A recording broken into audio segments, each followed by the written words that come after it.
As you may or may not know, my wife and I just got back from Vegas. It was a great trip. We ate, we drank, we had a blast. But then we got home and looked at the credit card, and I gotta say, it doesn't matter how much fun you're having, $25 for a drink is a ripoff. Frickin' Vegas. I hate getting ripped off, and so do the lads over at Harry's. They spent years watching the razor blade companies rip people off and said, no more.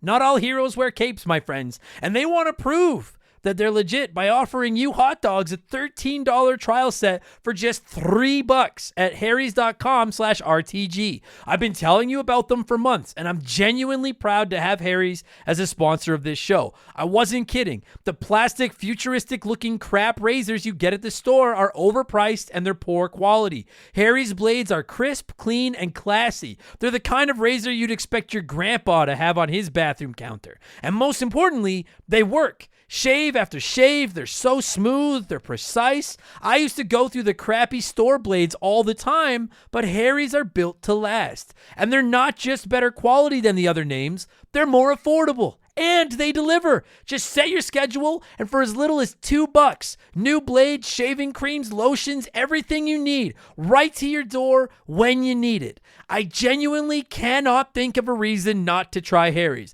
And I'm not just saying this because they're sponsors. They're the best shaving supplies I've ever used. Try them out, and if you're not happy, your shave's on them. And unlike the other subscriptions, they're really easy to cancel if you want to too, which is a nice bonus, but believe me, you're not going to want to cancel. Getting ripped off isn't funny. Switch to Harry's. Get started with a $13 trial set for just $3 at harrys.com/RTG. That's harrys.com/RTG for a $3 trial set.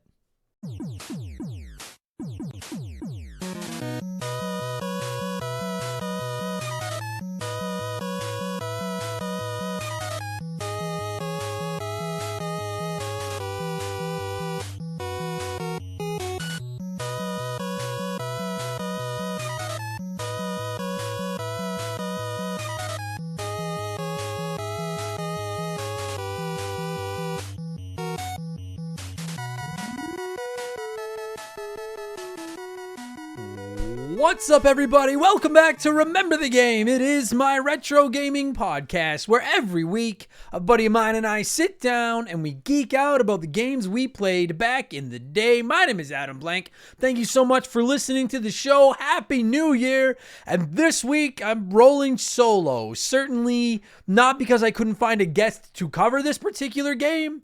But it was the holidays the last couple of weeks. I didn't want to bug anyone to record a podcast. Frankly, I didn't feel like recording one myself. So we'll get back to the regular a buddy of mine and I situation next week. This time, it's just I sat down and geeked out about a game I played back in the day. And it's one of my favorite games from back in the day, or at least one of the most important games for me from back in the day. It's the original Mega Man for the NES. I think it's pretty well known by any of our regulars here at Remember the Game Industries that I'm a fairly big Mega Man fan. I actually ranked the 11 core Mega Man games on an episode of Expansion Pass last year. And while Mega Man 1 isn't necessarily as good as most of the other games in the series, it's where the series started. It's ground zero or patient zero or whatever the term is. This patience, whatever. So it's goddamn important. And you know what? It's pretty goddamn good too. It's good. I was gonna say, is it great? It's good. It's very pretty good. I just replayed it on Twitch actually last weekend as a bit of a refresher. It's been a few years since I played the original Mega Man. I beat it. I had a great time playing it.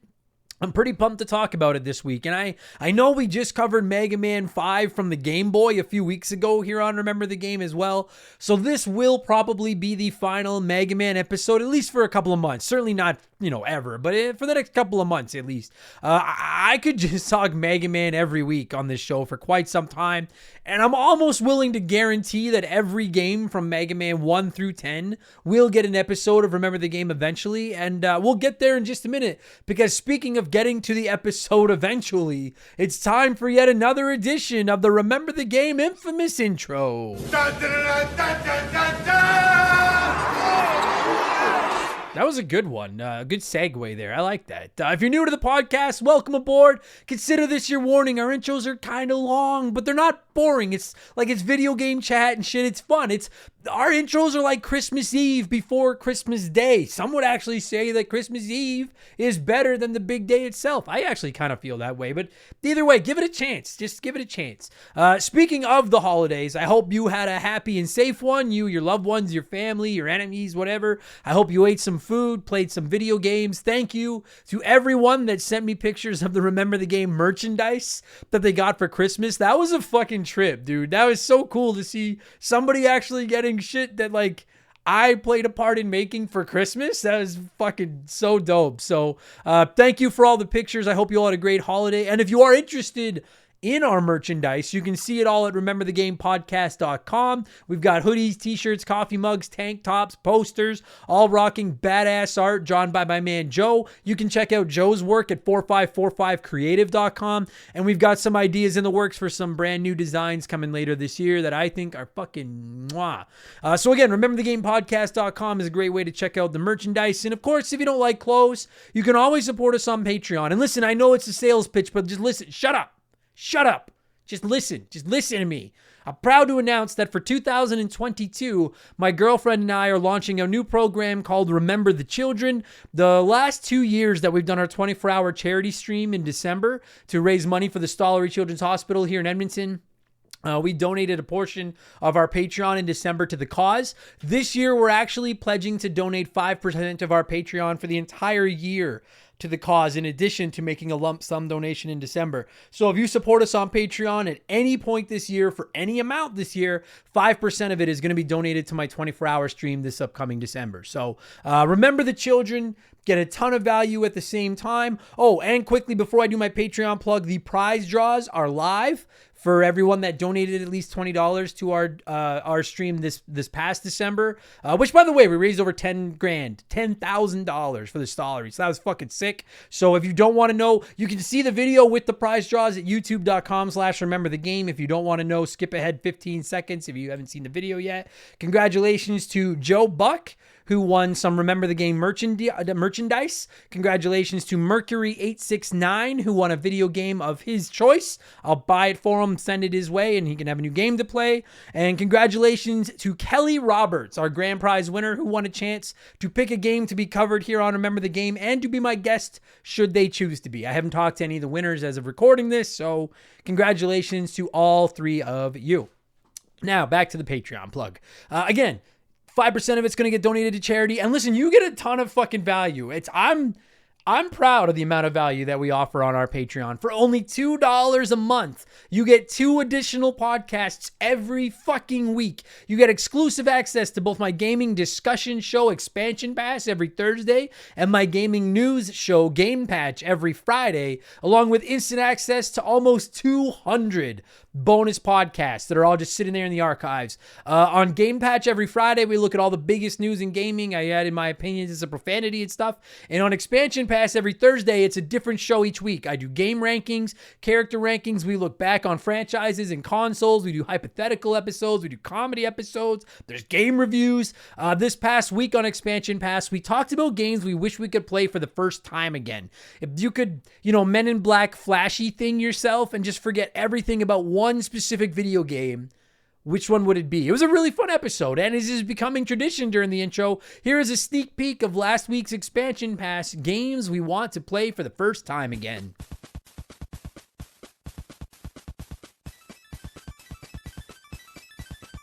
The first game that's on my list of 10 is Super Mario Bros. 3.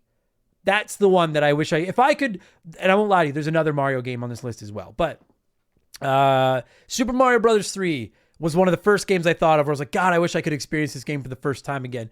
Because it's one thing if you didn't grow up with Super Mario Bros. 3 and you play it now, or maybe you fire it up on your Switch or whatever. It's a great game. I truly think Super Mario Bros. 3 is one of the greatest games of all time. It's accessible to anyone. You might not beat it, but anyone can sit down and enjoy Super Mario Bros. 3. But if you were alive and you weren't like a infant, like you have memories of Super Mario Brothers 3's launch, you remember the hype and you remember the commercials and remember it being everywhere. And remember, I have vivid memories of going to the video game or the movie store and wanting to rent Super Mario Brothers 3. And there was like a whole fucking wall of those yellow boxes. And that was always the first place that I fucking beelined to. And I just scanned them like a googly-eyed hawk looking for one that had a game behind it. And they were all gone every fucking time.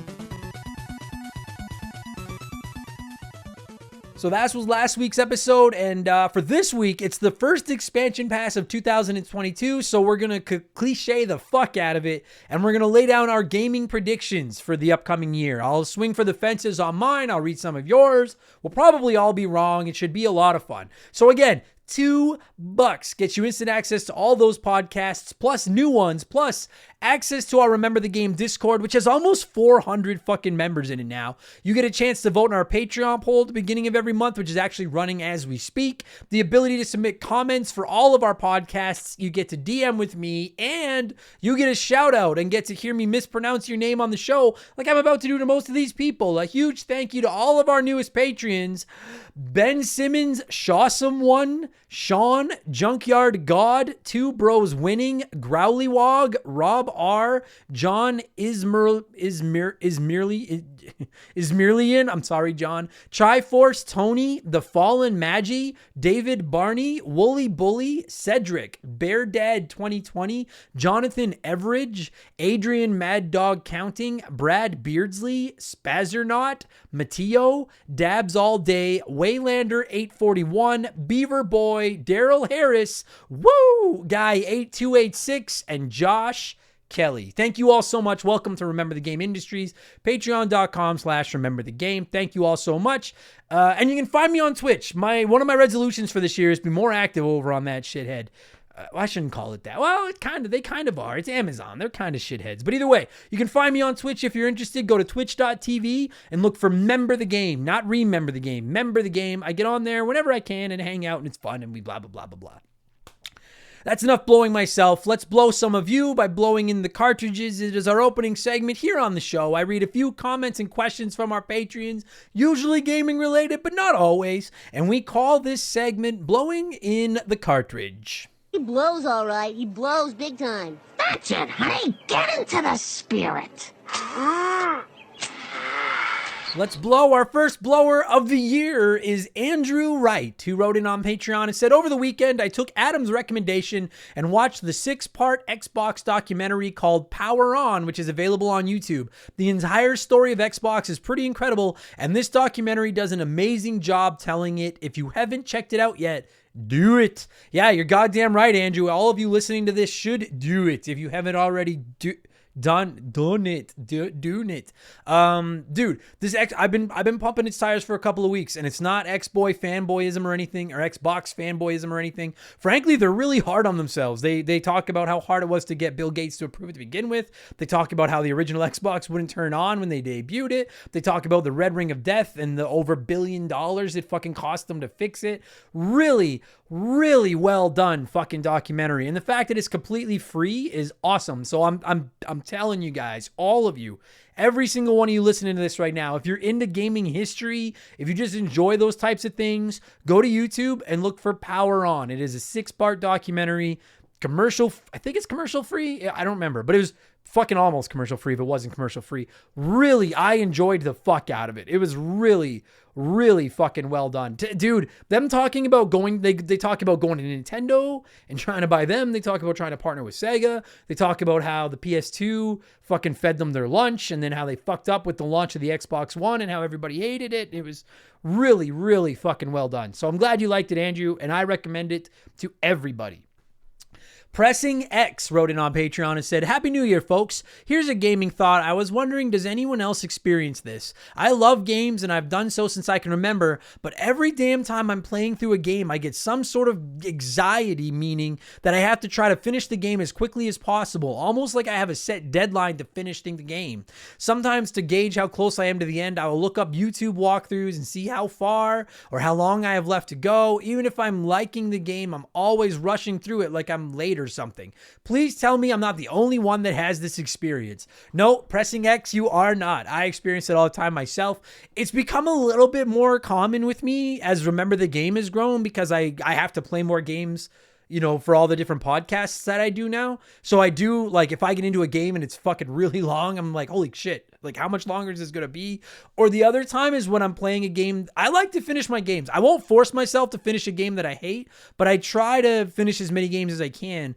And there's been games where I'm just like, either I hate it or even if I'm liking it, but I'm like, this is really taking its fucking time. Like, when is this going to be over? I'll sometimes, I usually try not to look up the individual. I might look up, there's a great website, howlongtobeat.com. It's not the porno site that it sounds like, howlongtobeat.com. It talks about the average time people say it takes them to beat video games. It's really handy, usually fairly accurate as well. I try not to look up the individual levels and stuff because I don't want to spoil anything for myself and find out, oh fuck, Sonic dies on level 8 or fucking whatever. Oh yeah, spoiler for Sonic Adventure 2. Sonic fucking dies. He doesn't, but he fucking should, because fuck that game. But anyway, yeah, so I do feel that way myself sometimes, especially when I'm like, fuck, dude, games that people have been after me to play forever, like Red Dead Redemption 2,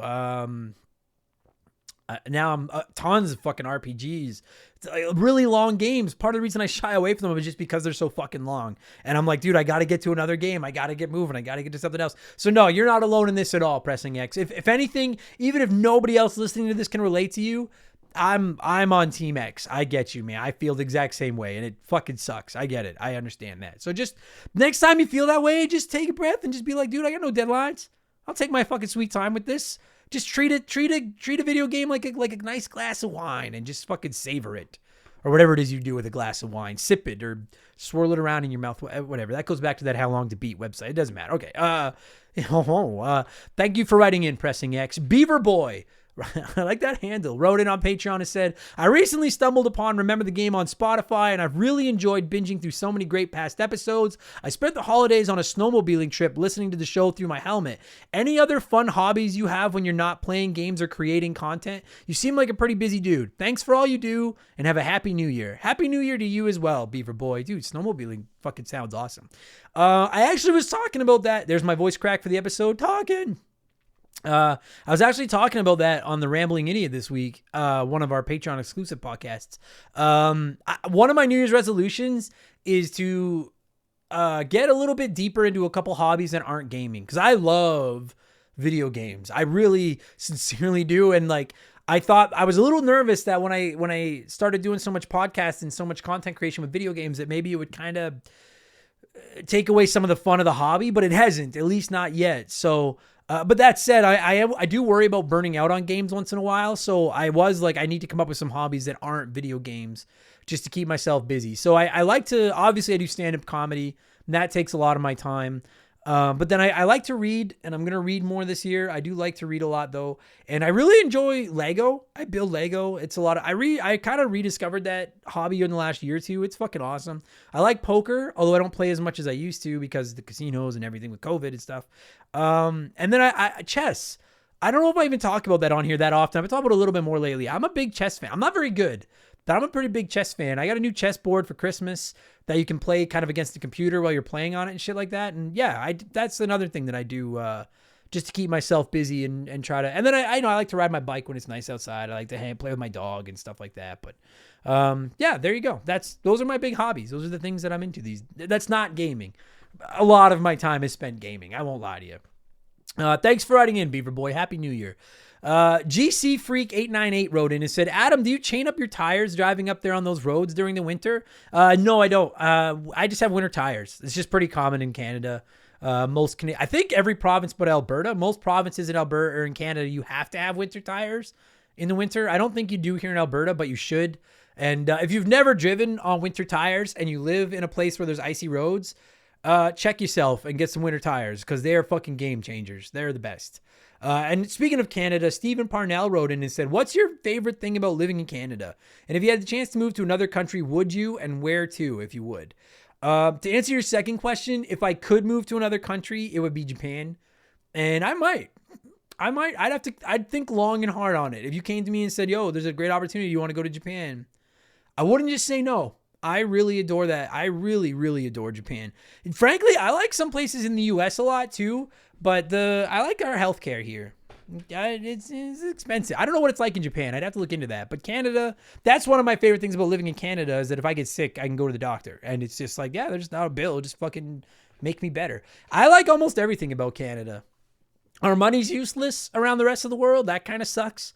But I mean, I like the 4 seasons here. I even kind of like winter. I love all the stereotypes that come with it. I like the food. The people are pretty nice. I like the free healthcare. I like just about it. I don't know. It's home. I'm proud. I'm proud to be from here. Some people shit on being proud of where you're from, or and that whole concept of nationalism and shit like that. And I'm like, I guess, but I don't know. I'm pretty like I wear that Canadian flag on my heart pretty proudly. I like it here. Ralph Wiggum represented us, and I like Canada. I love it here. Leakified wrote in and said, okay, taking a different spin on blowing in the cartridge. You've been doing Remember the Game for a few years now. If you had any advice that you could go back in time and give young, oblivious Adam, what would it be? Or what would you change if you could get a do-over? Would you leave it as is? You know what? It's as lame answer as this sounds, Leakified. I would probably leave Remember the Game as it is because it seems to be working pretty good. I don't know how if I could go back and tell young Adam one thing, I would probably tell him, this is going to sound like a sales pitch, but it isn't. And any of you that are patrons, I think you'll get it. I think I would tell younger Adam not to put so much fucking stuff on the $2 tier on Patreon so that you have more stuff to offer at the higher tiers to try to make more money later. I hope that makes sense because I really mean that. I put everything into it back in the day and fucking... I look at all the other Patreons for podcasts now and I'm like, dude, they don't offer all this shit at the $2 level. But I was so nervous and nobody would pay that I was like, I'll just put everything on there. I don't give a fuck. But I think that's all I would tell him though, because if I went back and told him that it was going to work out for him, then maybe younger me wouldn't try so hard. So I don't think I would really give myself much more advice. Oh, I would fucking never tell Mark McHugh that he was a Hall of Famer.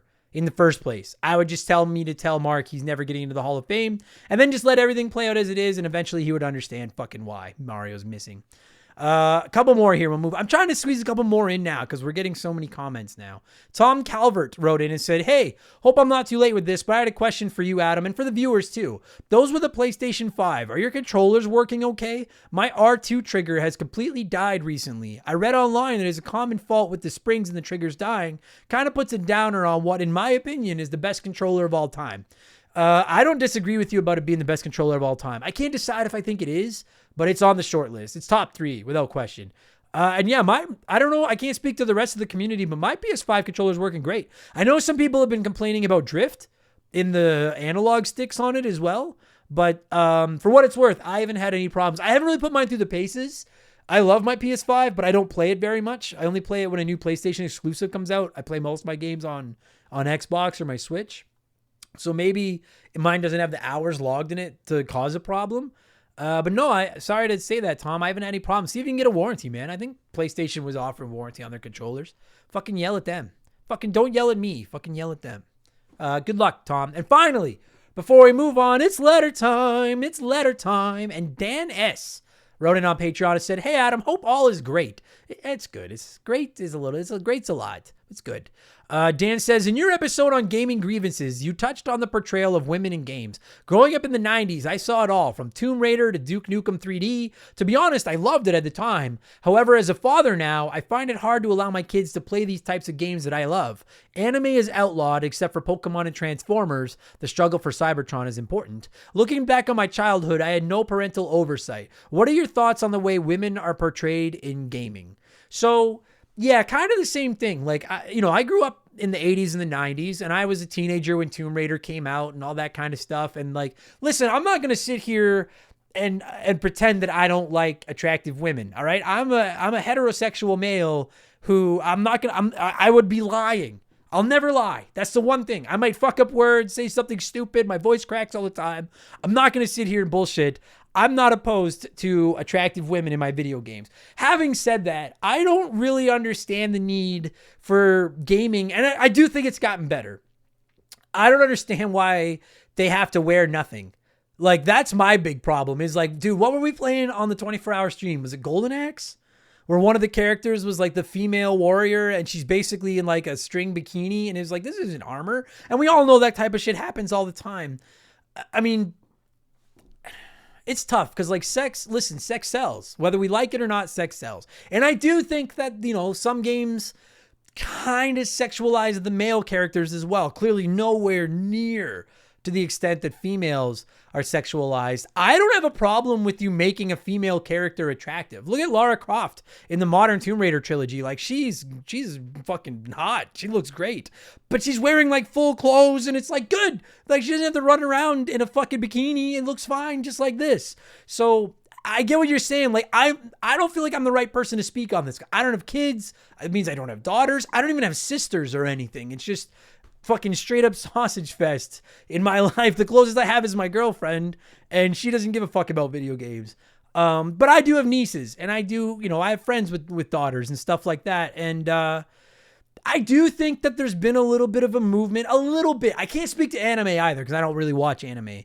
But I do think there's been a little bit of a movement toward at least like just making them wear some clothes. That's all I ask. If you want to make a female character good looking, then I have no beef with that. But just put them in some fucking clothes. That's all. And then just don't making it, I'm trying to figure out how to say this. Making a female character the focus of your game I'm down with that, dude. Some of the, look at fucking, I love Ellie from Last of Us. Aloy from fucking Horizon is awesome. I've already talked about Lara Croft. I'm a huge Tomb Raider fan.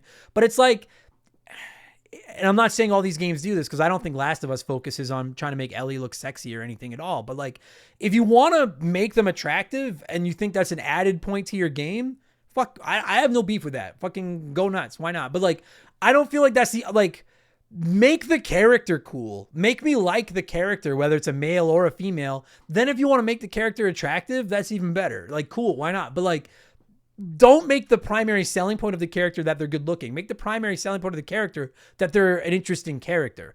And then if you want to make them good looking, I don't really give a fuck. Why not? Whatever. So I hope that makes sense. I hope I answered that. I don't know. I'm going to get canceled. I hope I answered that correctly. Thank you for writing in, Dan. Thank you for everyone that wrote in. That's enough blowing in the cartridge this week, fucking first podcast of the year. And how long did I make it into this? 24 minutes before I said something stupid? And you probably could go back in that 24 minutes and find 2 or 3 stupid things. But either way, let's change it up and let's get into our Smash Hits segment, the official game show of Remember the Game Industries. Play one, remake one, erase one.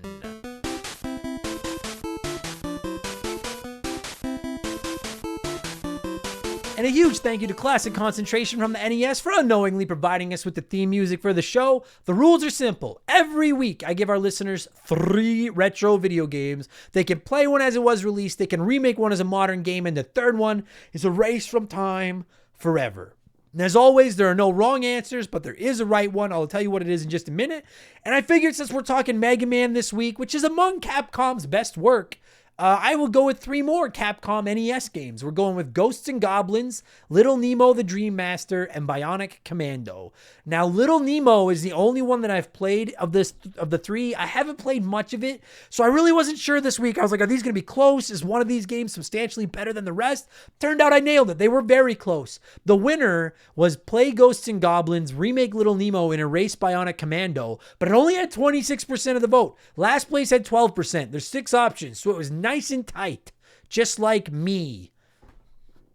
That's not true. I'm fucking flabby, but anyway, let's see what a few of you had to say here, and then I'll tell you why so many of you are wrong.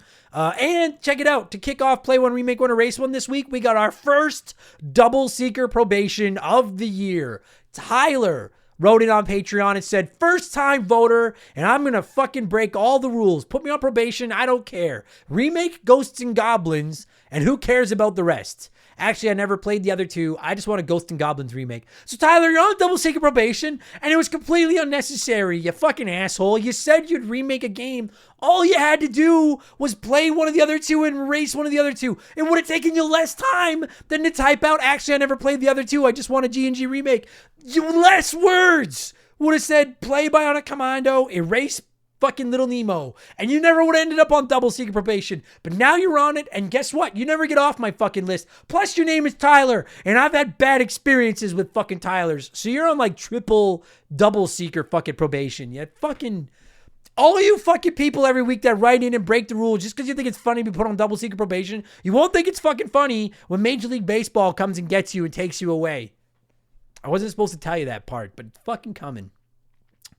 Fortunately, the rest of you played by the rules. Wooly Bully wrote in and said, I would play Ghosts and Goblins because it's perfect as it is. Also, I don't want a remake where I have to angrily throw my more expensive controllers. I would remake Little Nemo. It's a very fun game that I recently played, and I would erase Bionic Commando. I'm not a huge fan of the game. I wouldn't be too heartbroken if it was erased. You know what, Wooly Bully? Just the way you were like, I don't want to remake Ghosts and Goblins because if I remake it, I have to play it on a modern console, and that controller is a lot more expensive to break than an NES controller. Just that got you read on the show because that is sound fucking logic. Not to mention you can't break an NES controller from throwing it. It's scientifically impossible. It's like how cats land on their feet. Or is it dogs? No, cats. Cats. I should get Molly. No, just drop my poor dog. Yeah, good logic, Wooly. Mr. Satan. Dude, Mr. Satan, you made me laugh. Listen, a lot of comments make me laugh. Very rarely do comments just legitimately make me like belly laugh reading them. This one nailed it. Mr. Satan wrote in and said, I would say play Bionic Commando. I never got to play it, so I'll try that one. I'll remake or just make a new Ghosts and Goblins. I guess Dark Souls will be the modern equivalent, the ball buster that game is. Funny thing is I never played the first, just Super Ghouls and Ghosts, which I loved. And I guess I would, I would try Little Nemo, but one of them has to go, so I'm going to erase it. And if I had to go by box art, okay, there's some words missing in here. But Mr. Satan said, if I had to make my erase decision based on the box art, Kid Riding His Bed Adventure does nothing for me. That is the greatest summation of any game's box art I've ever heard. And if you've never seen the box art to Little Nemo, the Dream Master, look it up. It's a kid riding his bed. So Mr. Satan's going to erase Little Nemo based on its box art of Kid Riding His Bed Adventure. Phenomenal. Fucking phenomenal description. Well done, Mr. Satan. Scott Graham wrote in and said, I've actually played and enjoyed all of these for the most part. So this is a little tough. I'm going to play Ghosts and Goblins. This game is really difficult and would be happy to continue playing it in its 8-bit form. I actually had Little Nemo, and I remember it being really difficult as well. I remember liking the gameplay and mechanic of taking on animal powers to proceed through the levels. I'd like to see a remake of this one since I have really good memories of the game, and I'd like to see it reimagined. And I'm going to have to erase Bionic Commando. It was a fun game, but never totally clicked with me. I know a new version of the game came out a few years ago, and I couldn't be bothered to play it either. I'd be okay if this game was erased forever. I don't even have any stupid comments to make. That was too intelligible. You're on single seeker probation for just making sense all around, Scott. Logic has no fucking home in this house. No place within these walls. That's the word I was looking for. Michael Wilson wrote in and said, I'd play Little Nemo since I haven't played it ever, and I'd like to give it a shot. I like that. I'd remake Bionic Commando because I've never given it a fair shot. I'd like a modern remake to help make that possible, and I'll erase Ghosts and Goblins. I never played it, but I was given a copy of Super Ghouls and Ghosts for the Super Nintendo, and I hate that game so much that I'd rather make sure its origin story is removed so I forget how many hours I sunk into it. Nothing against Ghosts and Goblins, but I spent too many hours trying to beat Ghouls and Ghosts, which has only happened once, to let it stay. Erase the original and then watch the picture of them all fade away like Marty McFly and his siblings in a Polaroid. Love the show. Keep it up, sir. Michael, you dropped a Back to the Future reference. We don't get a lot of those around here. I'm a closet Back to the Future homer. So I like that. I like that a lot. Sound logic. And then finally, where'd we go here? Never mind. We're done. Okay. 12% of you had it right this week. My apologies. 12% of you had it right this week, including Chris Copland, who wrote in and said, play Bionic Commando. I think there's something special about a platformer that doesn't use a jump button, and a remake would sort of take away what made this game so special. Remake Nemo. Let's give the game some life and take a decent concept and make a really colorful and wonderful environment. A remake would suit this game so well. And then erase Ghouls and Ghosts. I get some people love the difficulty, and this game being hard as it is doesn't necessarily make it a bad game, but it's just too hard to be fun for most. And if you remove the difficulty, you remove its entire identity. It's got to go. I don't necessarily agree with your logic, Chris Copland, but I do agree with your order, sir. That's the same thing I would do myself. I would play Bionic Commando because I haven't, and I hear it's really fucking good. The gentleman of Remember the Game Industries, David Ray, is always on me to play Bionic Commando, so I got to play that game. I was torn here. I knew I was going to play Bionic Commando. I was really torn on my remake and erase. I have a little bit of experience with Little Nemo. I love Super Ghouls and Ghosts, but I never played Ghosts and Goblins. So I'm going to remake Little Nemo because what I do know of it, I really like. I'm just going to remake it with Super Nintendo graphics instead. I don't think I'd change anything else. Just make it look like a Super Nintendo game. And I'm going to erase Ghosts and Goblins because I just discovered and fucking adored Super Ghouls and Ghosts last year. So it's nothing against Ghosts and Goblins. I just have Super Ghouls and Ghosts. I don't need the NES one. I'll get my fill on the Super Nintendo version. So sorry, not sorry, Ghosts and Goblins, you're erased. That's it. Thank you for everyone that wrote in and voted and played this week. What have I been playing over the last week? And then we'll get into Mega Man. I played Sonic Adventure 2. I'm done. I'm fucking done with that game. We're reviewing in the next couple of weeks. If you're a diehard Sonic Adventure 2 fan, you are not going to like that fucking episode. I'm telling you right now. I've also been playing the campaign for Halo Infinite, which I'm hoping to finish this week. I think I like it. I can't decide how much I like it. I think I like it. I don't know if I like the open world idea, but I'll review it on Expansion Pass when I'm done. I'm going to be hopping into Shadow of the Colossus on the PS2 this week to get ready for an episode of the podcast. And I've actually been playing Mario Tennis on the Nintendo 64 on my Switch Online. I never played it before. I love Mario Tennis on the GameCube, and I've played every Mario Tennis since. I never played the original, and I've been playing it on my Switch, and I'm really, really fucking liking it. So that's going to be getting a review in the next couple of months as well. That game is fucking awesome. Yeah, that's what I've been playing. Let's get into Mega Man. That's why you guys are here. The comments this week from the listeners were very divided. Some loved this game, some hated this game, so I went with 3 and 3. The positive comments are as follows. Daniel wrote in and said, the OG Mega Man, the legend himself, what a fantastic piece of gaming history. And of course, you have those fuck you moments where you think you made that jump over and over. Well, think again. Yep, I love it. I love the difficulty of it. I love tough old games, man. Jake Carter wrote in on Patreon and said, I just remember this game. I see what you did there. I just remember this game being soul crushing from Gutsman level with those stupid moving ledges that killed me God knows how many times, to Iceman's level with the disappearing platforms, to the Yellow Devil, which I'm pretty sure I've never beaten without save states. It's hard and probably the weakest in the series, but it's still satisfying. The music is still great, and for a foundation to what will become one of the greatest action platform series of all time, this wasn't too bad of a way to start. Also, the remake Mega Man Powered Up is fantastic, and I highly recommend you play it if you haven't. It's this game with amazing graphics, 2 extra bosses, charge and slide, the ability to play classic music, playable characters, including all the bosses, Proto Man, and even Roll. It's a phenomenal remake. I've never played Mega Man Powered Up, Jake, but I really want to. It's on the PSP. I don't have a fucking PSP. Nobody had actually a lot of people had the PSP, but I would like to play it at some point. And Sean wrote in and said, I remember renting this game and enjoying some of the levels. However, the Iceman disappearing blocks can die in a fucking fire. Maybe if I knew you could kill that ground thing underneath them with the Cutman weapon, I wouldn't sit there getting hammered by that piece of shit while I tried to jump on those stupid blocks. I might have played it a little bit more. Obligatory, I loved Mega Man 2 and 3 comment as well. Yeah, Mega Man 2 and 3 are substantially better, but so those people love the game. Having said that, some people wrote in very critical, and I'm not going to yell at anyone for saying that this game or this series isn't for them. It's very unforgiving. I get it. Not going to come down on any of you. Stephen Parnell wrote in and said, this will bring out Angry Adam and probably put me on double, if not infinity seeker probation. But I've never played this game, and to be honest, I had never intended to play any Mega Man game at all till this podcast convinced me to buy a Super Nintendo Classic. I did try Mega Man X on there, but it's just not my cup of tea, so I can honestly say I will not be playing this one or any of them either. Sorry, Adam. No, I can live with that. I mean, you're wrong, but no, I'm kidding. I don't think it'd be for everyone. I get it. Justin Zabrocki wrote in on Patreon and said, every time I try to play these games, fuck it. I just don't like them. I've tried. I really have, but they just kind of suck. I accept any punishment for these blasphemous statements. No. I don't think they suck. I think they're hard. I don't think they suck. Sonic Adventure 2 fucking sucks.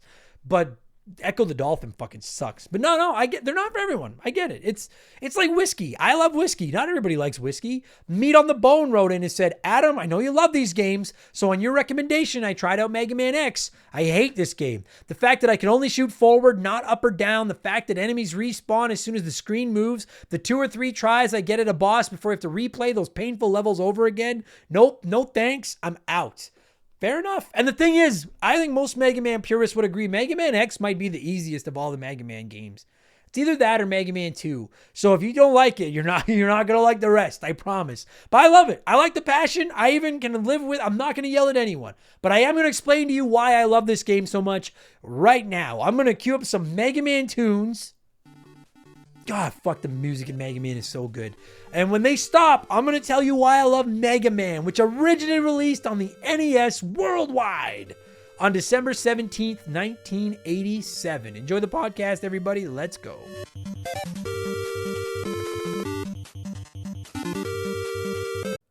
This show is sponsored by BetterHelp. Everyone that listens to this podcast knows about our illustrious CEO, my dog Molly. But the other silent partner behind the scenes is my wife. And let me tell you, my friends, a 17-year relationship with another person that has to talk to and live with you is a lot harder to maintain than one with a dog. We've had our ups and downs, and as you all know, a relationship isn't all sunshine and rainbows. They can be a lot of work. You get out what you put in when it comes to relationships, and talking to a therapist can be a fantastic way to put in some work. They can help you work through your issues, learn to communicate better, and even just provide you with an ear to bend when you need it. I've talked to my therapist about my relationships, especially when it came to my stand-up comedy career and how much I was away from home, and they helped me work on ways to keep my relationship strong even when I was out on the road. It turned out our relationship was actually better when I was out on the road, but that's a story for another day. And I know, right? Therapy. Who has the time these days? BetterHelp hears you, and they're making it easy. Fill out a quick form online, and they'll match you up with a therapist that suits your needs, and that'll work around your schedule. You pick the meet times, and you can get your therapy fix from anywhere, over video, phone, or just chat. Become your own soulmate, whether you're looking for one or not. Visit BetterHelp.com/rememberthegame today to get 10% off your first month. That's BetterHelp, HELP.com/rememberthegame.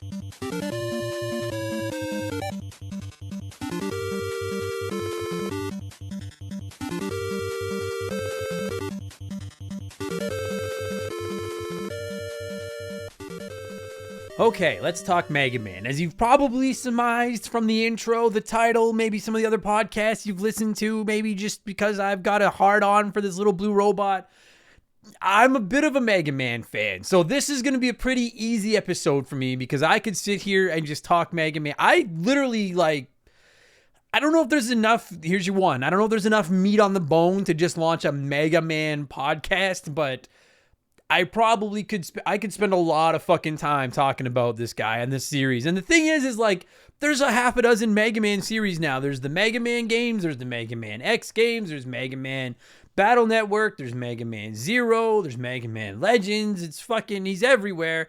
I'm not going to be, I guess it doesn't really matter because this episode's about the original Mega Man anyway, so those other ones matter.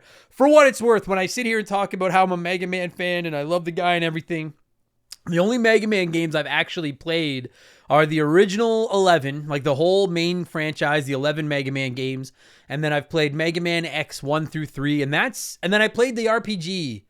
I don't remember what the fuck it was called, Command Network or something like that. I don't remember what the fuck Mission Command, Mission Control. So I don't know. There was an RPG I didn't like it, but there was an RPG that was released. So I played that a little bit, but that's it. So when I sit here and talk about how I'm like this diehard Mega Man fan, I mean of the core Mega Man franchise. And also, I played this game on Switch just last weekend to get ready for this podcast, and I beat it. And fair and square, I beat it. But some people were like, "Oh man, I thought you were really good." I'm not gonna sit here and pretend that I'm like an authority on Mega Man, like I fucking am like great at these games, because I'm not. I can beat them. I've beaten the 11, and the thing is like, as you just heard in the intro, I recorded the intro yesterday. I'm recording this a day afterwards. So I think we ended the intro. Yeah, we would have ended the intro on the comments about some people like the game, some people hate the game. As you can hear, they're not for everybody. And the thing is like, if you came in here and were like, Super Mario World sucks and I hate that game, ooh, that would fucking get me going a little bit. I would never just come down on you straight up and be like, you're a fucking idiot because you don't like a game that I like. But like, I don't understand how somebody doesn't like Super Mario World, for example. The point I'm making is that when it comes to Mega Man, like, I get it. I could see how some people would be like, you know what? Not for me. I get it. It's like they're hard as shit. Especially this one is a little like so if you're listening to this and you're like, Adam, I've never played a Mega Man, should I play this game? It's yes with an if or no with a but, or whatever that phrase is. Like, I would say start with Mega Man 2. I think most purists, myself included, would consider 2, 3, I think 2, 3, and 9 are probably considered to be the best of the 11 of the core games. The original one that we're talking about this week, this is obviously where the whole franchise started and everything. I didn't play this one when it came out. I remember playing Mega Man 2 and Mega Man 3 first. And it was because I saw them in one of my, I think like Nintendo Power or something. And then I went and rented them. I never owned any of these games growing up. So it was like so exciting every time I got to play one. Because I knew that I liked the franchise. I used to watch the cartoon all the time. I would rent the games. I didn't play the original Mega Man for quite a while as a kid. And then when I finally rented it, I was pretty kind of disappointed in it. So I love it now, as you're about to hear. It's going to get a really good review, but I understand why Mega Man wouldn't be for everybody. So if you've never played one of these games, and we're going to get into the original Mega Man here in a second, but if you've never played a Mega Man game and you're wondering, yo, should I try one of these? You absolutely should, but I would recommend starting with Mega Man 2 or 3 or Mega Man X on the Super Nintendo. And they're very easily accessible. The Mega Man Legacy Collection goes on sale all the time. It's a great port. It's available on Switch, 3DS, PlayStation, Xbox. I'm assuming it's on PC. When it goes on sale, it's like $6 or $7 Canadian. You get the original Mega Man 1 through 6 with save states, with rewind functionality and stuff like that. I recommend not using those, but I get to some people maybe, you know, it's hard to say without sounding like a condescending prick, but like until you get good, you might need some of those things. Okay. So, and again, when you go back to the original Mega Man, Mega Man 1 is the Super Mario Brothers to Mega Man 2's, Super Mario Brothers 3, for example. And it's not just because obviously it's the first one and it's where it all started and everything, but like, it's very, primitive. It's very basic. When you get into the future Mega Man games, like I can't remember what number it starts at, 3 or 4. But like when you get into I don't remember exactly. Don't yell at me if I'm wrong. I don't remember. But like as you get into future Mega Man games, you get a Mega Buster where you can charge up Mega Man's arm and shoot like a big shot instead of just shooting the little lemon-looking pellets that he fucking shoots. You can do a slide along the ground, which is like become a trademark of the Mega Man franchise. It makes the game so much easier, dude. We'll get into the Yellow Devil as we review this game, but like just having the slide to fight the Yellow Devil with is so much easier. You can't slide in this game. There's no Rush, which is Mega Man's dog in this game, so you don't really get all of his power-ups. There's one additional power, which we'll get to in a minute. There's no E-Tanks, which show up in later Mega Man games. If you've never played one, is like a consumable, like a potion that you can carry with you, and anytime you use it, you can fill up all your health. So you can stockpile them, and then when you go to a difficult boss or whatever, you can break out an E-Tank and fill up your health. There's none of that in this game. You get the 6 weapons from the 6 Robot Masters. You get one additional power-up, which is my one really big gripe with this game, which I'll get into in a minute. And that's it. You know, as one of the as one of the comments said when somebody wrote in the intro, like you can only shoot in one direction and all that kind of stuff. And it's like, yeah, but like, I love that. Listen, for all of you that I promise I'm going to focus on the original Mega Man in a minute and talk about the Robot Masters and that kind of stuff. But as I've said many times, you know, I don't consider myself abundantly good at video games. I would put myself at like a 7 or 8 out of 10 when it comes to my ability to play games. There's certain games that I'm like fighting games. I'm like a 1. Platformers, I won't lie to you, I'm pretty good at fucking platformers. Those are my jam. Those are the games I get. Mega Man are kind of like action platformer games. These are my types of games, and I like these games as hard as I can fucking get them, assuming that they're fair. And that's the thing about Mega Man. Okay, so like some people come in and they're like, it's too hard. It's Nintendo hard. It's not fair. And I get that because a lot of Mega Man games I feel like that about Ninja Gaiden. And I feel like that about the original Castlevania. I don't think they're bad games, but I'm like, these are fucking ridiculously difficult. And I guess to someone that's never played Mega Man, it's probably the same way. But I'm like, I played so much of this game that like, this one doesn't seem that hard to me anymore. But it's really, really difficult. But I think like this game and this franchise is one of the, because I don't think Mario is that hard. The Mario games are fun, and they're not like a walk in the park, but they're not Ninja Gaiden. They're not Contra. They're not Castlevania. They're not Mega Man, right? They're not from that class of NES game that's just soul-crushingly difficult. The Mega Man games were the ones where I was like, I like it when it's tough but fair. I love the original 2 Contra games because they're tough but fair. I'm like, as long as you give me reactive controls that do what I ask for them to do as soon as I need them to do it, I can live with the game most of the time. And to me, that's where Mega Man's difficulty walks a fine line between frustratingly hard and challenging but fun, because I don't think it's cheap. I don't think it's, people brought up that, like, if you leave the screen and then come back, the enemies regenerate, which I will say that fucking irritates me too. Having said that, you can also use that to your advantage, because you can leave the screen, come back, find enemies that die in 1 or 2 hits, and just keep leaving the screen and coming back and killing them until they drop enough power-ups to refill all your weapon energy and refill your health and all that kind of stuff. So to me, there's some good and some bad with that. Some people brought up the platforming. One thing about the Mega Man games, and this game fucking does it, is like Mega Man falls like he weighs 3 trillion pounds. He falls like that. Like there's no float. He floats up. But the minute he reaches the peak of that jump and gravity starts to kick in, he falls like you're holding fast forward. And I get how that could irritate people. And the thing is in this one, there's only a couple instances where I really find it to be tough. In Gutsman stage, oh, you know what? Okay, so before I get into that, okay, so if you've never played a Mega Man game, you control Mega Man. He's this little blue robot. He's awesome. He's got a blaster in his arm. And basically, Dr. Light is the good doctor. Dr. Wily is the bad doctor. Dr. Light is like I guess for really weird lack of term, he's like Pinocchio's dad to Pinocchio. Like he, created created Mega Man or whatever. And so he converts him into a fighting robot to go off to stop Dr. Wily, and Dr. Wily's 6 robots.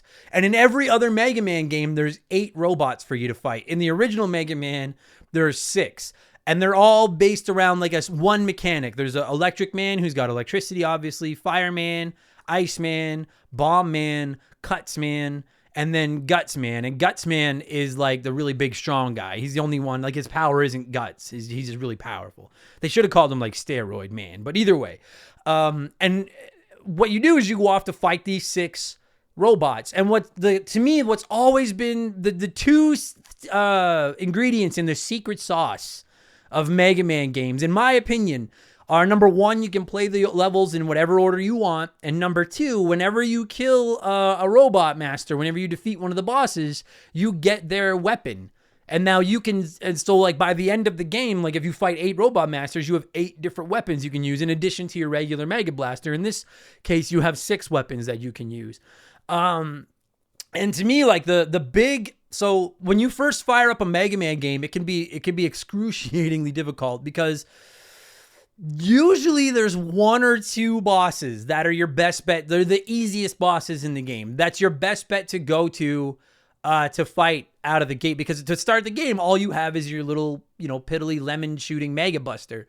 Once you kill a boss, now you've got their weapon. And every boss in the game is weak against one other boss's weapon. It's rock, paper, scissors. And in future games, it can be a lot harder to figure it out because you're like, there's Pharaoh Man, there's Snake Man, there's fucking like Baseball Man or fucking whatever. And you're like, well, what the fuck would these be weak about or weak against? This game, they make sense. For example, you take Fireman,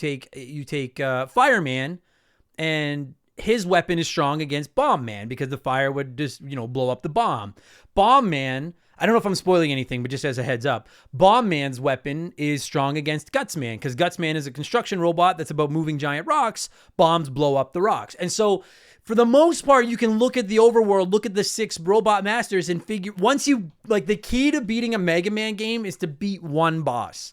Once you've got that first boss beat, and there's infinite continues in Mega Man games. Once you beat that first boss and you've got one extra weapon, now it's just a matter of figuring out which of those robot masters is weak against the weapon you have. Then you can go kill them, and now you've got their weapon, and then you go figure out who's weak against that weapon and that weapon. If you were watching me on Twitch, like the robot masters didn't kill me at all, except for right near the end of the game. It was the levels that killed me, because once you've got it's insane, dude. Like to fight. For my money, Fireman or Flame Man, whatever. I can't remember which one he goes by in this game, but I think it's Fireman. To me, Fireman is the toughest boss in the game of the 6. But if you've got his weakness, then he's a walk in the park. And there's some other guys in this game that you can kill in like 2 or 3 shots as long as you've got their weakness. And not only do these extra weapons work against the Robot Masters to kill them with their special power, but you can also use them in the levels. And there are weapons, like for one example, there's these fucking little, like they almost look like, what are those vacuums, those self-vacuuming vacuums called? Zoombas? Those little discs that float, you know what I'm talking? You guys know what I'm talking about. I can't remember we don't have one, so I don't know what the fuck they're called. But there's these enemies that look like them, and they just go along the ground, and then when they see you, they come after you with blades out of the top, and they fucking go nuts as long as Mega Man's standing on level ground with them. And you can't kill them with your Mega Buster because your Mega Buster only shoots straight forward, so you can't even get it low enough to shoot them because they're so low to the ground. And even when you can hit them with it, it won't hurt them. But for example, you can break out Cutsman's blade, throw it, and it'll kill them in one hit. So the more weapons you acquire, the substantially easier the game gets, because not only are you going to have an easier time fighting the bosses, but you're going to have an easier time getting through the levels because you've got these different weapons. We mentioned how in the intro, how Mega Man's Buster can only shoot straight forward, but some of the other weapons can, like for example, Cutsman Blade goes forward, loops down or up, and then hooks back to you almost like a boomerang, so it covers more directions. Bomb Man, you throw a bomb, it takes a few seconds to explode, but then when it explodes in like a giant portion of the land. Electric Man, when you shoot his electric beam, you shoot a beam of electricity straight out in front of you, plus straight up, plus straight down, which I think is the best weapon in the game. That's really the key to the game, is using the Robot Master's weapons. You just got to figure out where to start. And I'm not going to tell you which boss. I don't think I have yet. And if I haven't yet, I'm not going to tell you which boss to start on. If you're really stuck, but you're having fun and you want to beat it, I recommend, you can always look up, there's fucking guides everywhere. You can like just search any Mega Man game you want, boss order. And again, you can take it on any way you want. I think Fireman's the toughest guy in this game, but some people, maybe they want to start with Fireman. I don't fucking know. Start it whatever way you want. Once you get a weapon, go to that weakness, go to that weakness, go to that weakness. So I love that. I love that challenge of figuring out, because I'm telling you guys, as frustrating as it is, and listen, this was one of the complaints, and I get this, it can be super frustrating when you battle through these fucking levels, you get to the Robot Master, and then you get shit kicked 3 times because you don't have that Robot Master's weakness, and trying to beat him with just your Mega Buster might be really difficult. Now you get sent back to the main screen and you got to pick a new level and try again. I understand how frustrating that could be to some people. I totally get it. Personally, I think that that's really one of the big draws. Dude, like when I get a hold of a new Mega Man game, my favorite thing in the world to do is to solve this fucking Rubik's Cube of boss order and figure out which order to go in. And I'm telling you guys, man, when you go up against a boss and you've got their weakness locked, loaded, and ready to use on them, and you know you can kill them in 2 or 3 hits, it is, sex is great. What's that meme? Sex is great. But have you ever killed a Mega Man boss with their weakness before? It's so fucking satisfying. So you're either going to love it or hate it. I love that whole puzzle thing of trying to figure it out. As far as the levels themselves go, they are tough. I think that if I have a main criticism of the levels in Mega Man, and this pretty well goes for every Mega Man game, and I like them, but where I think it's a very legitimate criticism of some people, the action isn't usually too bad. There's the odd enemy that can really cause you some headaches and fuck you around. Sometimes, I don't think there is in Mega Man 1, but in future Mega Man games, some levels have like a mini boss halfway through, and some of the mini bosses can be kind of a pain in the ass too. I don't find the enemies too difficult most of the time. To me, where the big challenge comes in Mega Man is the platforming. And I think if you want to sit here and kind of poo-poo on the platforming in Mega Man and say that you don't think it's really that great, I would listen to that argument. Frankly, I don't necessarily disagree. I have gotten so used to the physics engine in Mega Man that it just is normal to me, but I get how some people wouldn't like it. Particularly, dude, if you're playing on the NES, just think about it. Okay, so like, I'm trying to think of how to describe how he falls if you've never played it. It's more like Castlevania. Like Ninja Gaiden, he kind of floats up in the air. Mario, that guy is fucking Air Jordan. He can jump wherever the fuck he wants. But like, remember in Castlevania, like, who do you play as in Castlevania 1? Simon? Whatever. He jumps and he just like, it's like he's fucking glued to the, like he's got magnets in his fucking boots. As soon as he jumps, he's fucking shooting back toward the ground. That's Mega Man. And the big frustrating thing for some gamers in this instance is there's a few instances of really tough platforming where you've got to be fucking dialed in. I'm thinking of Gutsman's level in particular. If you've never played this game, right off the top, you fight like 2 enemies and then you come across this platforming challenge where there's platforms on like a moving like chain and they're on like a gear and they just go back and forth. So you jump onto the first one and then it shoots you to the right. You're standing on it and you have to jump down to another one that's going left and right, down to another one that's going left and right. But there are gaps in the chain. And when the platform gets to those gaps, the platform falls and then it comes back up when it goes over the gap. So you have to jump off of it while it's going across these holes. And it can be incredibly, incredibly difficult and frustrating considering the fact, again, that Mega Man, I don't want to say it would break the game, but like it would, if you made Mega Man jump like Mario, it would ratchet the difficulty of this game down fucking threefold. Like the jumping works. Like there's not a jump in the game that can't be made, but it can be very frustrating. Another jump that comes up a lot is in Iceman stage. It's a Mega Man trademark. There are blocks and you fall into a screen. The blocks are completely gone. You're like, how the fuck do I get up there? And then a block will appear. And then about a second later, another block will appear. And then about a second later, a third block will appear. The first block will disappear. And then a fourth block will appear. The second block disappears. And you've got to memorize the order that these blocks pop up in so that you can jump from one to another kind of as they're disappearing to get out. Now, I will say, for everyone that's complaining about them, and I'm not going to sit here and shit on you for complaining about them, I understand it. At least in Mega Man 1, there's not an instance, if I'm not mistaken, there's not an instance where you have to do those jumps from disappearing block to disappearing block over spikes or over a pit where if you miss the jump, you're dead. In Mega Man, I think as early as Mega Man 2 with Heat Man. I think Heat Man was in Mega Man 2, whatever. In future Mega Man games, those blocks appear over a fucking void. And now not only have you got to nail those jumps, but like in Mega Man, in this one, if you miss them, you fall back down and there's a bad guy down there that might hurt you a little bit. In future Mega Mans, you miss one of those jumps, you die. And, a few deaths and you get game over and you get to load up the continue screen. It can be, I get like those there, they suck. They can be incredibly frustrating. So I get on board with that. Dude, when I was playing it on Switch the other day, there's another part in Iceman stage where you have to jump from enemies. You're standing on these enemies' heads. They're these like propeller driven like platforms with 2 cannons on either side that shoot out left and right, and they just randomly kind of go up, down, left and right, wherever they want to go. And you have to jump on top of them, and then on top of another one, and on top of another one. And you're trying not to get hit because like most NES games, if you get hit in this game, you get that blowback and you'll get knocked off the platform and die. I died there more than any other time in the game. Like that could be so fucking difficult. So to me, the shooting and the action part of the game isn't nearly as difficult as the platforming aspect of the game. And I understand how some people could shit on the platforming. Personally, I like the platforming in it, but it's challenging. Again, though, it's just, I've always been driven to games like this, man. Just like Shovel Knight, like Celeste, Mario, Lost Level. I love Mario Lost Levels. That game's notoriously difficult. As long as it's fair. And that's the key. And maybe some people would disagree with me, and that's fine if you do. I think this game is tough but fair. And that's what I want. You need tight, responsive controls. Now, there is one instance where it isn't fair, and I wanted to get into that. So I guess if you don't want to have any, I mean, it's a fucking 34-year-old game. I'm going to spoil shit. Like, that's just how it's going to work. Hang on. I'm by myself, so I got to hydrate the old vocal cords here. Hang on. In addition to getting the 6, and so basically, so you beat the 6 Robot Masters, you get all 6 of their weapons. Once you've beaten all 6 of them and you have all 6 of their weapons, then you get to go fight Dr. Wily, who's the final boss of the game, and you have to go through 2 or 3 levels, and then you get to go fight Dr. Wily, and you have all your weapons to go do it with and stuff like that.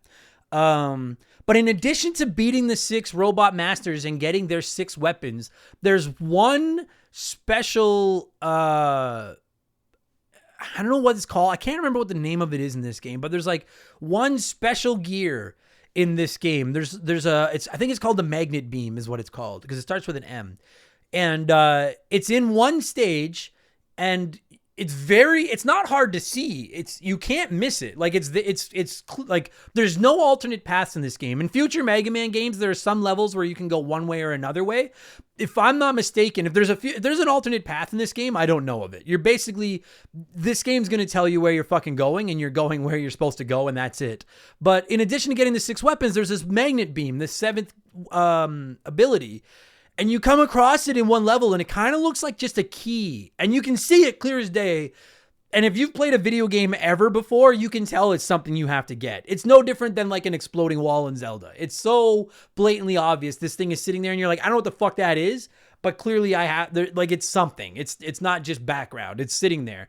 But you need a special ability because your abilities can actually interact with the stages. For example, you can use Iceman's Ice Beam to freeze these flamethrower weapons, and then you can actually walk on the frozen flame for a few seconds until they thaw. So there's a whole bunch of different places like that. And when you come across this magnet beam in the one level, it's behind something where you need another Robot Master's weapon to unlock it.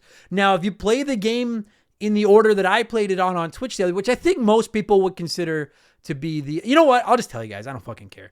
If you don't want to know, skip 15 seconds. Just hit 15 seconds ahead. I'm giving you 3 seconds here, 2 seconds, 1 second. So I start with Bomb Man. Bomb Man is so easy to beat. All he does is lobs bombs at you, and when they hit the ground, they explode. It's just a tiny little explosion. All you have to do is keep your distance and keep mashing shoot. You'll kill him, no problem. You take the bomb, you go defeat Gutsman because he likes to throw rocks, so you can blow him up with your bombs. Once you've got Gutsman, that means you've got the rocks to throw.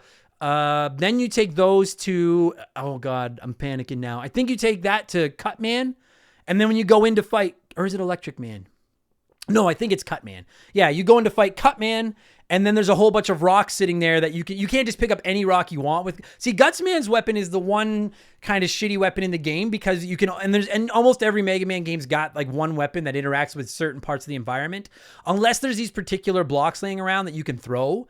Gutsman's weapon's completely useless. You hit shoot, it doesn't do anything unless you're touching one of these rocks that you can throw.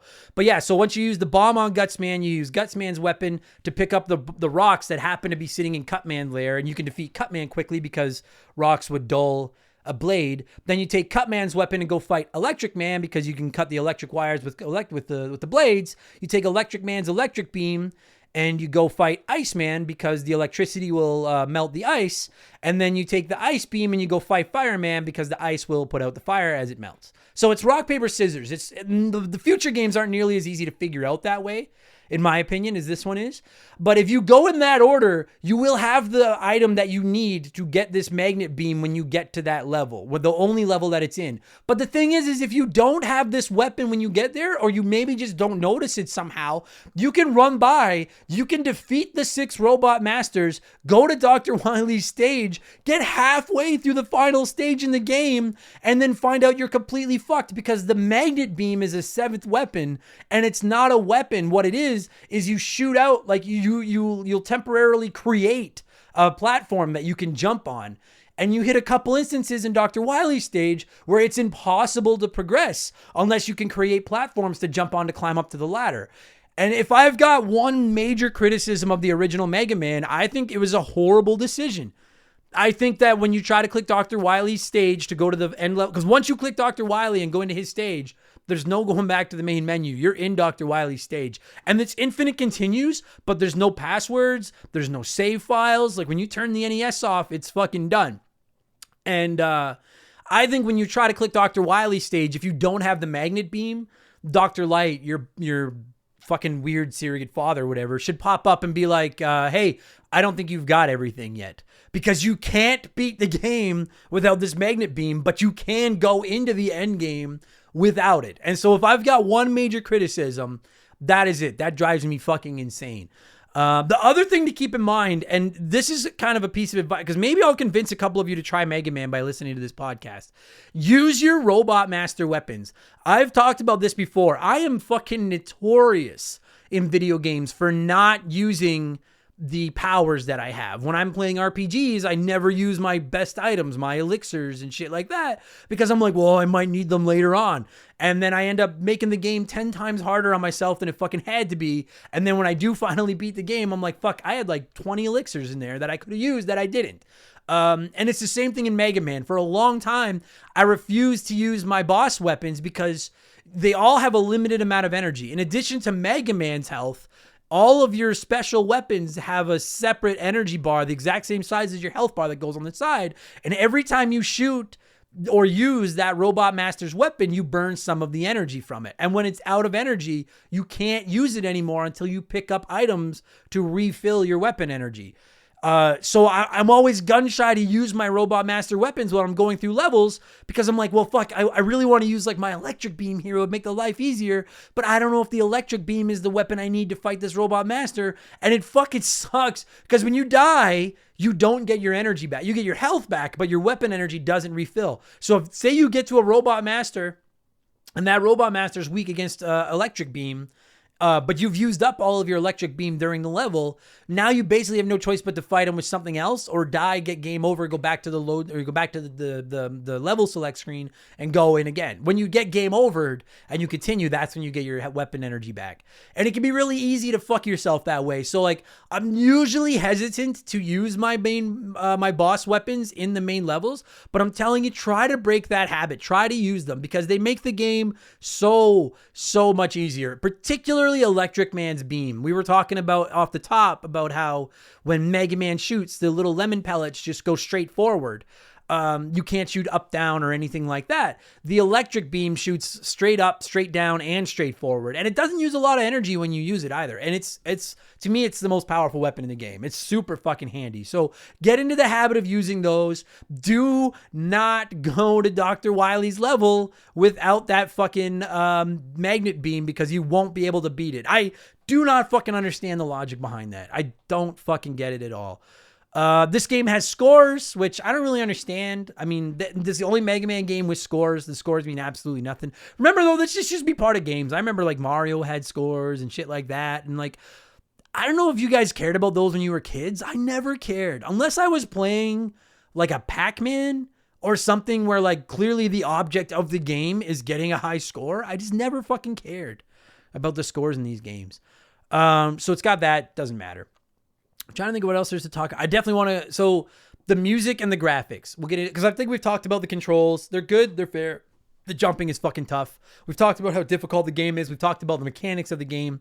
Graphically, this is the ugliest of the 6 Mega Mans on the NES. I still think this game looks really fucking good. Maybe no, you know what? No, I know. I was going to say maybe I'm a homer. I'm not a fucking homer, man. This game came out in 1987. This is not like late NES fucking and dude, like you look at like Mega Man 6, the last Mega Man that released on the NES, in my opinion, that game borderline looks like a Super Nintendo game. But like as we all know, the further on developers get it with a console, the better they get with the hardware, the more they can do with the hardware. But the original Mega Man, like this is their first game, and I'm looking at pictures of it right now. The backgrounds at times are kind of ugly. They're just plain blue or fucking whatever. But like what you walk on, the platforms you walk on, the enemies look good. Mega Man, they've kept the same design for Mega Man through all 6 original NES games. And then 7 was on the Super Nintendo, 8 was on the PlayStation, and then 9 and 10 were modern throwback Mega Man games that were released on like, you know, Xbox Arcade and PS3 or fucking whatever. They look just like the NES Mega Man. There's a reason they keep going back to the design. I think that this game, like, I'm biased or not, I'm looking at a picture of the original Mega Man right now, and I'm like, the character sprite himself, in my opinion, looks as good as Mario 3's Mario. Like, he's got a little bit of depth to him. He almost looks like he's got it's a little bit 3D, like not 3D, but like he's not like, remember the original Mario Brothers where like Mario, it is fucking 2D. Like in this game, it's almost like you're looking at Mega Man from a 45-degree angle. I think it looks really good. I think the Robot Masters in this game look fucking awesome. To me, Robot Masters can make or break a Mega Man game. Like the best, like we all have our favorites. We all have our favorite Robot Masters. I would assume Snake Man is a favorite of a lot of people. I think Snake Man he's not in this game, but Snake Man looks fucking awesome. I think a couple of the Robot Masters in this game look kind of stupid, but for the most part, they look pretty neat. Like Guts Man is this giant fucking behemoth of a boss. Iceman looks like a an Eskimo. Flame Man has got, like, he's like a big flamethrower. He's got flames coming out of the top. I think Cutman is the coolest one in the game, but that's because in the original Mega Man cartoon, Cutman was kind of like the dumbass, but he's got the Pac-Man looking blade on top of his head. Bomb Man looks like a giant chicken. Bomb Man fucking sucks. Bomb Man is pretty shitty looking, but Bomb Man is the worst boss in the game. But by and large, I love looking at Robot Master designs. I've always thought Robot Masters look cool, and that's been one of the main things that keep me coming back to every time a new Mega Man comes out. It's like, holy fuck, I can't wait to see the Robot Masters because they're just better, cooler looking. Some of them are giant, like they get better at this in future games, but even in this one, like Gutsman is like twice the size of Mega Man, and so you get this feeling of David versus Goliath, whereas somebody like Iceman, he almost looks like he's a little bit smaller than Mega Man, which is really fucking cool that they're not just generic, palette swaps of a Robot Master. They go out of the way to design each one. So I think the Robot Masters look really fucking cool. I think Mega Man looks pretty cool. I think some of the enemies in the game look pretty neat. I think some of them look a little bit kind of bland and boring, but whatever. By and large, especially considering it's the first game in the franchise and it's a game from 1987, pretty good looking video game. The music. I think that this game probably has the worst soundtrack of the Mega Man series, and it's still really good. Mega Man games are notorious for having some of the... I don't even think this is biased. I think this is just pretty well accepted amongst a lot of gamers. Even if you don't like the Mega Man franchise, their fucking music, like the music in Mega Man games, fucking slaps. And as you've already heard twice, the music in this game... not as good as future games, but the music in this game is still really fucking good. And it just gets better as time. The music has always been like, for lack of a better term, it's like pump up music. Like it gets you fucking jacked that you're going to go fucking play this game. Do you know what I mean? Like you're like, it's almost like the Rocky theme. Like it gets you fucking fired up. So I really, really like the music in this game. I think it looks great. I think it controls well. It does control very basic. And again, for all of you that were writing in complaining about the controls, if you like Mega Man, but you don't like how basic the controls are, then I would maybe get into more of the future games because the controls improve a bit. Although even said that, I think Mega Man X, which is the Super Nintendo, so Mega Man X is like a spin-off series from the original Mega Man series, I guess, or like a distant sequel series or whatever. Still the same basic concept. It controls a lot better, but at the end of the day, Mega Man can only shoot his blaster straight forward. But that's part of that's how the game works. As is well known in Mega Man 2, you can get Metal Blade, and it's a saw blade that you can throw in 8 different directions, and it almost breaks the game. I think some people would say it's fun, but like it's so powerful, and to be able to shoot in 8 different directions, it would be like if Mario in the original Mario Brothers could shoot his fireball in any direction he wants instead of just spitting it out and letting it bounce forward. It almost takes too much of the sting off the game, if you want, in my opinion, at least. I like the difficulty spike. I think it's pretty dope. When you get to Wily's castle, then you've got to fight you have to go through a couple of levels before you get to Dr. Wily. And there's a notorious boss at the end of the first level of Dr. Wily's castle called the Yellow Devil. And he pops up many times in future Mega Man games. Some of you, even if you've never played Mega Man, if you play Smash Bros, you may know the Yellow Devil from the Mega Man level in Smash Brothers. He's that giant yellow, fucking almost Incredible Hulk looking thing without a head. Like his arms are coming out of his head and he's got the one eye and he shoots at you. And then what he does is he'll shoot at you and then he'll turn into a whole bunch of little blocks and shoot across the screen, and you have to dodge all of the blocks. And then when he reforms, you need to shoot him in the eye before he turns back into blocks. And he is by far the toughest enemy in the game. By far the toughest enemy in the game. A lot of people wrote in. I couldn't get to everybody's comments, but a lot of people were like, I've never beaten Yellow Devil. There is a way to cheese him if you're interested. The electric beam, when you shoot it, it shoots a beam of electricity straight forward as well as up and down, as I've said a couple of times. What you can do if you nail it is you can shoot that electric beam, and as soon as it hits the Yellow Devil's eye, you can only hit the Yellow Devil once before he turns into his blocks and teleports across the screen, and you have to dodge everything before you get a chance to shoot him again. But if you can hit the electric beam into his eye and hit pause, the second that electric beam hits his eye, then unpause, then pause, then unpause, then pause, then unpause, the beam will go through his eye and hit him every time it goes through. And you can kill him in one hit if you want to cheese it that way. You can beat him without cheesing it. I did it. It took me It probably took me a dozen attempts on my stream the other night, but you can beat him. And that, again, that's where to me it's tough but fair. He always warps across the screen in the exact same pattern. So it's not that you have to memorize the pattern, but you just have to be ready and just practice. It's the same as Contra Super Contra. I love both of those games. I've beaten both those games without using the Konami code. I'm not bragging because I suck at other games. Those are the types of games that I'm like, I'll play this until I fucking beat it. Like, I will practice this until I fucking beat it. Teenage Mutant Ninja Turtles on the NES, which I think is way harder than this game. Way harder than this game. You can beat that game. You just got to practice. And that, I think... There's three things about the Mega Man series that really hook me. One is the Robot Masters and the fact that you get their weapons. One is the soundtracks, because the soundtracks are fucking awesome. And the fact that I've never felt that a Mega Man game, I mean, some of the future ones, like the other series are, but like the original 6 Mega Man games are all tough but fair. They're all, as long as you practice, pay attention and work hard at it, you can beat it, if that makes sense. I love it. I love this fucking game. We'd be doing it a disservice if we didn't talk about the box art quickly as well. As you may have seen on the thumbnail for this week's episode, I don't know where you're listening, if you saw the thumbnail or not.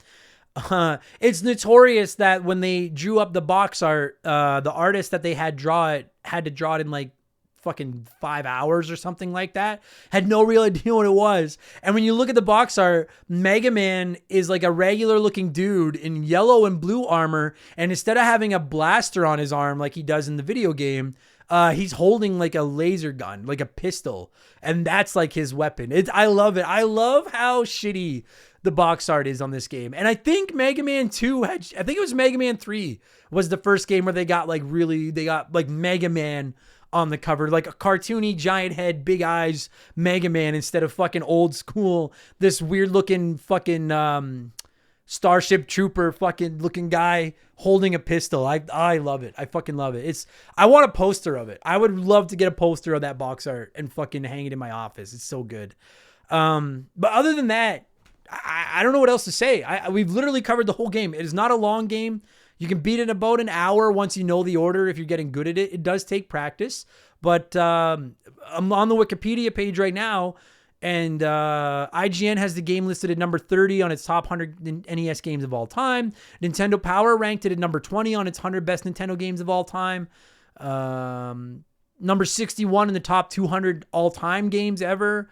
Number 17 in the top 25 NES games. Like, either you like... The thing about the Mega Man series, and this is one criticism of it that I think is fair, but I agree with the criticism. I don't agree that it's a criticism because I like it. One of the main things thrown at the Mega Man series, opposed to the difficulty spike, obviously, is that like it's the same game. And it is. It really is the same game. They throw in some new power-ups. You get a different set of Robot Masters. Some Robot Masters have badass weapons. Some Robot Masters have shitty weapons. At the end of the day, though, like every Mega Man game from the main series is the same. You control Mega Man. Dr. Wily's the bad guy. He's got 8 evil robots. You got to pick them in any order, defeat them, use their weapons against each other, and then go defeat Dr. Wily. Like, they don't try anything different. There's no Zelda 2 to the original Zelda or Mario 2 to the original Mario. When it comes to Mega Man, they're like, this is the fucking script. Rinse, repeat, rinse, repeat, rinse, repeat. But I'm of the mindset of if it's not broken, don't fix it. So the thing is if you don't like one, you're probably not going to like any of them. Although, again, I would recommend starting with Mega Man 2 is a substantial level up from the original Mega Man. And I'll explain that in a minute. So if you don't like the original, I would at least try Mega Man 2 if you're interested in getting into the series. But by and large, like if you're just not like, he's always got those weird fucking shit in his pants, falls to the ground, jump mechanics. The difficulty is always there. The platforming is always there. The insta-death on the spikes is always there. If you don't like the formula, you're not going to like any of these games. Having said that, and the reason Mega Man's been as successful as it is because obviously a lot of people do like the formula, myself included. And if you do like the formula, it's fucking awesome. Dude, for all of you, think of your favorite NES game. All right? Think of a fucking of Contra, of Mario, of Zelda, Ninja Gaiden, Star Tropics, fucking Kirby, Blaster Master. Insert your favorite like action-y, platformy game here. How many of you got 6 of them? And that's the key is like, I love Mega Man. I love the formula. I've said it before. They could fucking release one of these every year just with 8 new Robot Masters and 8 new weapons. And I would buy them every fucking year. And I love the fact that they don't deviate from the formula because the formula works. And I love it. I adore this franchise and I love this fucking video game. Quickly before I leave, I keep suggesting that if you don't like this one, try Mega Man 2. There's a few reasons for that. Number one, it's just a better game. It's more polished. There's 8 Robot Masters instead of 6. The weapons are better. And I would also say, well, it's not a cakewalk of a game. It is substantially easier than the original Mega Man. Actually, I think Mega Man 2 was the one that had normal and hard difficulty. Might have been Mega Man 3. But either way, Mega Man 2 is so much easier than the original Mega Man. I believe you get E-Tanks in Mega Man 2, which again are those potions you can use to fill up your health. It just really... Mega Man 2 really is almost like Super Mario Brothers 3 to Mega Man being Super Mario Brothers 1. Like, it's that much of a jump in quality, in my opinion, while still sticking to the same formula. Is Mega Man 2 better than Super Mario Brothers 3? I don't know. Can Superman outrun the Flash? It doesn't matter. But yeah, if you're even got a passing interest in these games, I would recommend either on the NES Classic, Mega Man 2 is on there, or wait for the Mega Man Legacy Collection goes on sale like fucking every month. You can get it on any console you want for under $10. You get 6 Mega Man games plus challenges and stuff like that. Absolutely, like, worst case, what are you gonna be out $10? Every single person listening to this at some point has spent more than $10 on a game they didn't like. In this case, you're getting 6 games for $10. And if you don't like them, then you still have $10. If you do like them, you got 6 fucking games for $10. So, I guess that's it. I don't know what else to tell you. I just really, really like this fucking... I did not expect to be able to talk this long by myself. I just really like this fucking video game a lot. So, if I had to score it, what am I going to score this fucking thing out of? There's 6... I was going to go 6 Robot Masters, but there's 11. We'll go with... There's 11 games in the core Mega Man series. Mega Man 1 through 11. Out of 11, I would give the original Mega Man probably an 8, 8.5. The thing about it is if it didn't have Mega Man 2, 3, 4, 5, 6, 7, 9, 10, and 11 in front of it, because Mega Man 8 is the worst of the 11 Mega Men. If it didn't have all the future games in front of it that do it better, I would probably score it closer to like that 9.5, maybe even a 10 out of 11, because it would be one of my favorite NES games. The only reason I don't score it higher is because I'm like, dude, they just polished up this rock and made it even better in future games. But it's really, really good. So... and if you've never read into it, I won't get into it on this episode, but read into the history of Mega Man 2. Because this game, Mega Man 1 did not sell well. Mega Man 2 was a straight up passion project that they worked on kind of on their own time, some of the developers at Capcom. And that was the game that really sent Mega Man into the stratosphere. And yeah, the game almost died. Like, Mega Man 1 could have killed the series forever, which would have really fucking sucked. I don't know if I ever would have played it. Because I'm positive where I discovered Mega Man was... I can vividly picture it in my head. Like, the ads for Mega Man. I think it's Mega Man 2. In one of my gaming magazines. And I was just like, this looks so cool. You get to pick any robot you want and stuff like that. And anyway. There you go. I think that's going to do it for this episode. I'm going to cue up some more Mega Man music. There it is. Then I'll do the outro, give some shout outs to our Patreons, and get on with my life. Thanks, everybody.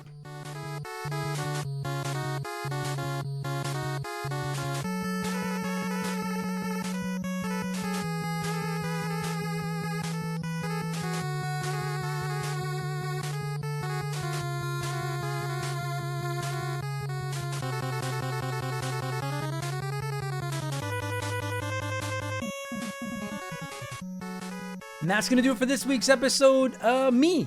Thank you so much for giving me a call and talking to me about Mega Man. And more importantly, to every single one of you geeks listening to this right now, whether this was your first Remember the Game or your 180, God, I wish I had a darts game, your 180th episode of Remember the Game, 2022 is going to be a big fucking year for us, man. I'm excited to get going. I can't thank you all enough for the support in 2021. And listen, if you want more of this, I know it's a sales pitch, but do consider our Patreon. You get a fucking you get a new podcast every Thursday and every Friday to go with Remember the Game every Wednesday, plus instant access to like 150 some old episodes. Plus you can write in and play one, remake one, erase one, and blowing in the cartridge and all that kind of stuff. Plus you can DM with me. Plus you can get into our Discord, which is almost 400 members now. Really cool place where we talk video games and comic books and all kinds of geeky fucking shit.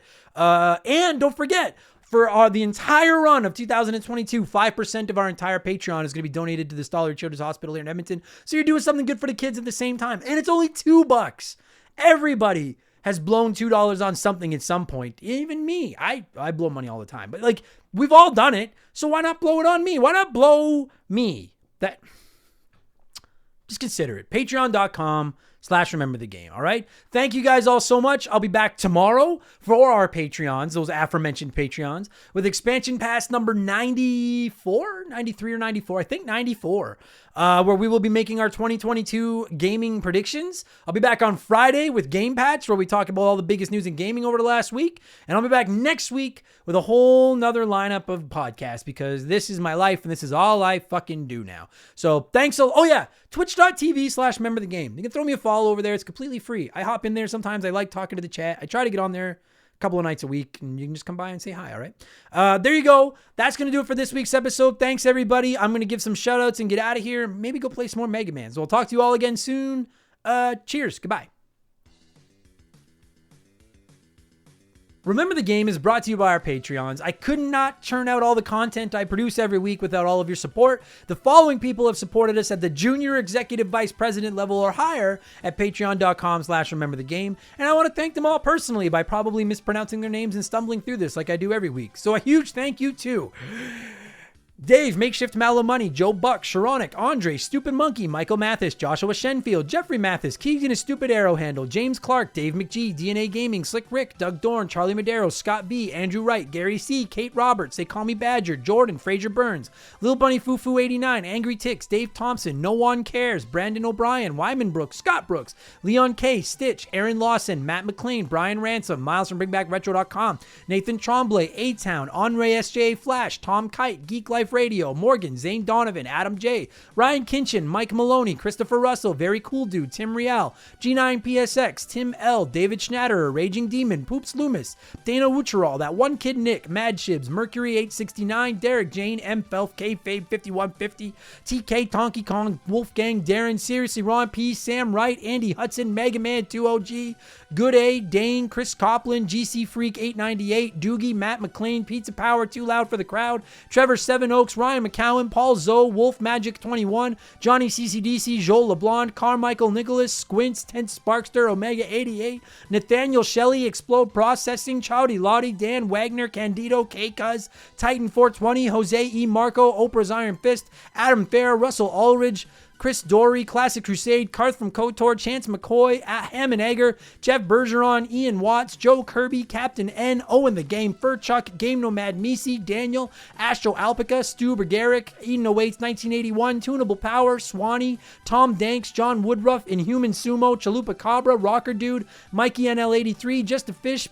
Begalazino, Noob Q, Scientific Wonder Penis, Beth, Strife 89, Liam Denzalo, Spicy Mortician, Eric Chavinius, Holmes, Ryan Gibbons, Zach Shepard, Chris Dickin, Jay Hampton, Dylan Flora, Jackson M, Matthew D'Amico, Daja 1K1T, Clayton Robertson, Frosty Feet 492, Britt O'Neill, all the good names were taken, Hulk Hogan's brother, Chris Larkin, Austin Cook, Kyle Shreve, Matthew Salmon, Elijah Burns, Nicholas Kulik, Ocelot of Woe, Stephen Parnell, Jolt Addict 21, Aaron Price, Meat on the Bone, Dakabai, Tomicus, Sean Dillinger, Justin Zabrocki, Frozen Interior, Raysan Wantongo, Brandon Basham, DBXJ, Ryan Shimmick, Jared Pierce, Steve Dalp, Lone Cart, Gannon 144, Phil McCracken, Double D, Sid's Good Leg, Trav H, Mizuru, Declan McGarry, David Marcus, Dagger Disaster, Hurius, Dr. Mario, Vaughn, Jordan Psalm, Burnout Doug Keeney, Scott Graham, Tyler, Brad Levron, I was so close, Aaron Kedvis, Dissect That Film, Phil Lencher, Breadcrumb, Spencer Whitledge. Oh my God. Once I fuck up once, I fall off the rails. Illegal Amigo 69, Ruben Elizald, Eric James, Tom Arkley, Thomas Childs, Big Sum 1, Sean Turner, Bill Kirby, Lucas Pico, Andrew Pritchard, Ben Paul, Junkyard God, Two Bros Winning, Laces Out Dan, Jonathan Everidge, Adrian Mad Dog Counting, Brad Beardsley, Spazzernut, Dabs All Day, and William Main. That was about the best I've ever done. Thank you guys all so much for the support. You're the best, and I will talk to you again later. Cheers. Goodbye.